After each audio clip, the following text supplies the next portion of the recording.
Welcome back. It is Wednesday, April the 23rd. As you can see, we are in front of the Early Education Center, and I want to give a huge shout out of thanks to all of the faculty and staff who are working really hard to balance both teaching remotely and then many of them teaching their own children at home. So thank you. My daughter Kara, she goes to school here. She's in Mrs. Cummings' class, so a special shout out to you. But we want to say thank you to all of you who are working diligent and really hard. You are greatly appreciated.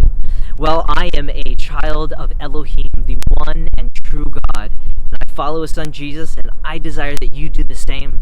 So as always, let's get to it. Today's reading is from Psalm chapter 52, verses 5 through 7. And the two questions to ask, as always, is number one, who is God? Who does the Word reveal Him to be? And secondly, how then do you trust this God? Verses 5 through verse 7, and the question is, who is God? Who does the Word reveal God to be? Well, right here in verse 5, again, we see the name for God, Elohim, and this is the Hebrew word for God, and it means that He is the one and only true God.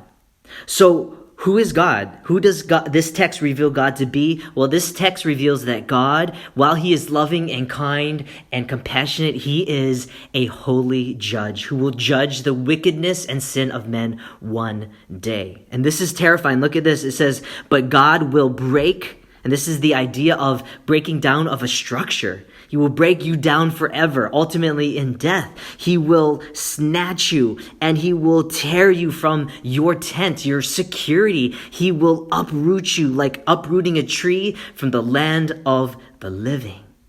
And so who is God? Here, the Word reveals God to be a holy judge who will one day ultimately judge the wicked. It's so windy out here. I hope you can hear me and there's not too much crackling.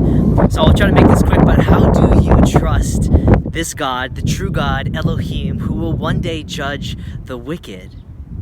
How do you trust Him? Well, two ways. Number one, you be opposite of the wicked, the very ones that God will judge. In verse 7, it says that they did not make God their refuge and that they trusted in the abundance of His riches. And so be opposite to them. And trust in God. Run to Him for your ultimate security and put your full hope and your trust in Him.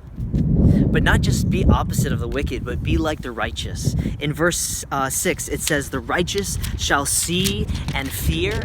And so take a lesson. Take a lesson from the God who will judge the wicked and be like the righteous person. The one who a couple of days ago we talked about is broken about sin, who has the broken spirit and the broken and contrite heart.